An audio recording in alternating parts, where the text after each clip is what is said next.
ఇండియాకి ఒక powerful defence system కావాలి అని డెసిషన్ తీసుకొని రష్యాతో S-400 డీల్ ని సైన్ చేశారు. ఈ డీల్ 2018 లో ఫైనల్ అయింది. అమెరికా వాళ్ళు తీసుకోవద్దు అని మన మీద శాంక్షన్స్ పెట్టినా ఎన్ని చేసినా కూడా ఈ డీల్ అనేది ఫైనలైజ్ చేశారు. ఈ S-400 కాస్ట్ వచ్చేసి అరౌండ్ $5.5 బిలియన్ అండి. ఆల్మోస్ట్ మన ఇండియన్ రూపీస్ లో 45,000 crores 45,000 కోట్లు. ఈ సిస్టమ్ లో మిసైల్స్, రాడర్స్, లాంచర్స్ అన్ని ఇంక్లూడ్ అవుతాయి. ఫస్ట్ యూనిట్ డెలివరీ వచ్చేసి 2021 ఎండింగ్ లో స్టార్ట్ అయిందండి.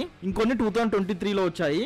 ఈ S-400 సిస్టమ్ ఇండియాకి ఎయిర్ థ్రెట్స్ నుంచి ప్రొటెక్షన్ ఇవ్వడంలో గేమ్ చేంజర్ లా పనిచేస్తుంది. ఎనిమిస్ మిసైల్స్ కానివ్వండి, ఎయిర్ క్రాఫ్ట్స్ కానివ్వండి, ఈవెన్ డ్రోన్స్ ని కూడా అక్యురేట్ గా డిటెక్ట్ చేసి డిస్ట్రాయ్ కూడా చేసింది. ఇప్పుడు మన ఇండియా పాకిస్తాన్ యుద్ధంలో ఇది ఫ్రంట్ లైన్ లో ఉందండి. May 7th రోజు పాకిస్తాన్ ఆపరేషన్ సింధూర్ కి రిటాలియేషన్ గా అంటే టిట్ ఫర్ టాట్ లాగా డ్రోన్స్ అండ్ మిసైల్ తో ఇండియా మీద దాడి చేసిందండి. వాటిని కూడా మన S-400 డిస్ట్రాయ్ చేసింది. May 8th పాకిస్తాన్ మరొకసారి డ్రోన్స్ అండ్ మిసైల్స్ తో స్ట్రైక్స్ చేసిందండి.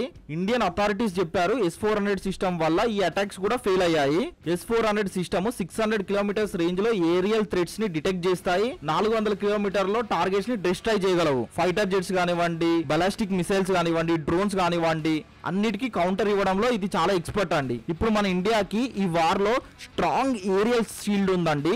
అదే S-400 మనము S-4 సుదర్శన్ చక్ర అని పిలుస్తున్నాము. ఇదే ఇప్పుడు ఈ వార్ లో కీ రోల్ ప్లే చేస్తుంది. డెఫినెట్ గా ఈ వార్ లో మనమే విన్ అవుతామండి. ప్రతి ఒక్కరు ఇండియన్స్ అందరూ కామెంట్ సెక్షన్ లో జై హింద్ అని కామెంట్ చేయండి. This is Sharath signing off. జై హింద్ అండి.